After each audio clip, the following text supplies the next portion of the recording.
rise against poverty. And we're on our way to Indonesia! We're in Thailand!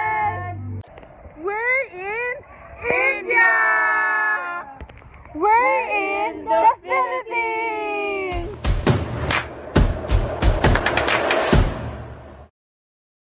Poverty. When we think about poverty, what comes to our mind is a context of financial incapacities, leading for a person's lack of access to various opportunities and basic necessities. That it is something abstract and intangible, but in reality, it has an identity. It has a face.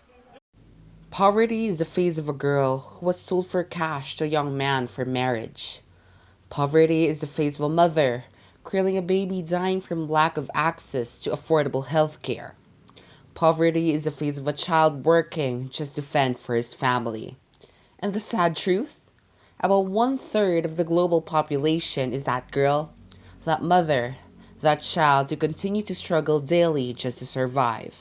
Their struggles are primarily born out of lack of access to clean water, sufficient food, stable employment, quality education, and proper infrastructures vital for the improvement of one's quality of living. Thank you, ha. As crazy as it sounds, about 2 billion people in the world do not have access to enough potable water, while about 800 million people in the world do not have the capacity to afford enough food to feed a family of 8 or probably even more. The 45 trillion gallons of water wasted and 1.3 billion tons of food thrown away annually could have been easily saved for the benefit of those people who have nothing at all. Having these, others resort to eating food and drinking water that are undoubtedly dirty, just to satisfy their hunger and satiate their thirst. Meanwhile, the lack of proper development in rural areas such as the lack of established roads and bridges hinder people from accessing vital commodities such as food and water sources, schools, and healthcare facilities. These prevent people from truly uplifting their quality of life and standards of living. Apart from physical, mental, and intellectual consequences arising from poverty, it too has inherent psychological effects. People living in such a state, most especially the youth, are prone and vulnerable to antisocial behavior, given that the stigma and treatment to and around them are hostile and negative. It can give birth to addiction, substance abuse, and eventually lifelong juvenile crime. As of 2014, the Multidimensional Poverty Index, spearheaded by the Oxford Poverty and Human Development Initiative, revealed that about 1.6 billion people are multidimensionally poor across the 108 nations. But thankfully enough, by the year 2017, such rate of poverty was reduced to 1.45 billion, and eventually, this 2019, the same survey and statistics expressed a reduced number of 1.3 billion people. This reflects a positive change in movement on the United Nations goal to reduce global poverty to 3% by 2030. Although the number is still too big and a far cry from achieving the goal, it is a steady step towards achieving a better quality of lives for many people in the globe. That being said, how can a girl, a mother, and a child be free from the burden that poverty brings on them? How did civilization manage to reduce global poverty in a span of half a decade? Through science, that is. Science and technology, along with associated fields of studies, pave and continue to do so a way for children, mothers, girls, and everyone to realize their dreams and needs that were put to halt because of poverty. Through this field, array of possibilities in advancement and innovation were created, leading to a world that is free from poverty and burden. Poverty, as mentioned before, causes people to have lack of access to food. But this could be addressed through science. Agriculture, as we all know, is the science and art in cultivating plants and livestock, which is crucial in addressing this issue. Focusing on the development of new techniques in growing more crops will help a community grow more food.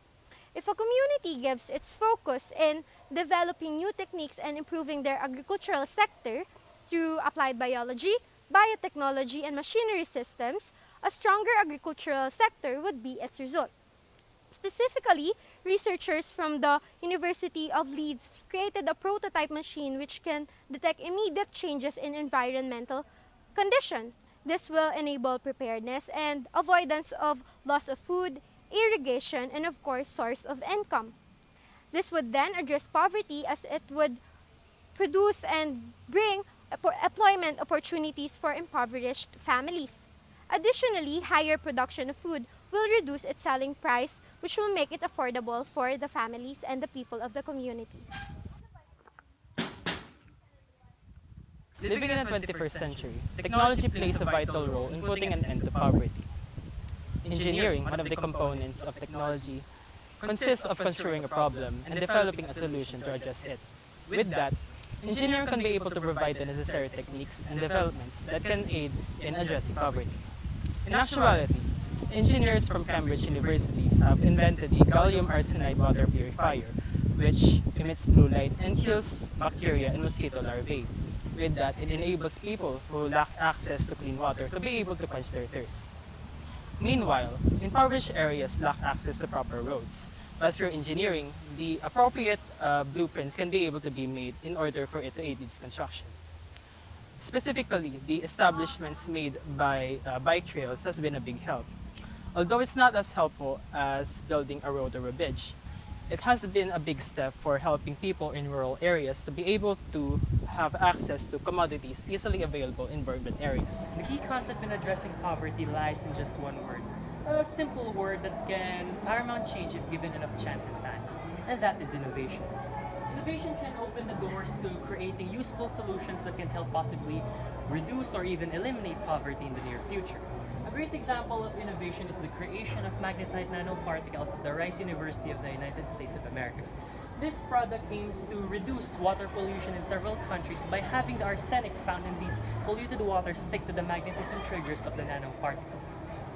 Another great example of innovation is the 2 Euro amps core, or the stove for cooking, refrigerating, and electricity.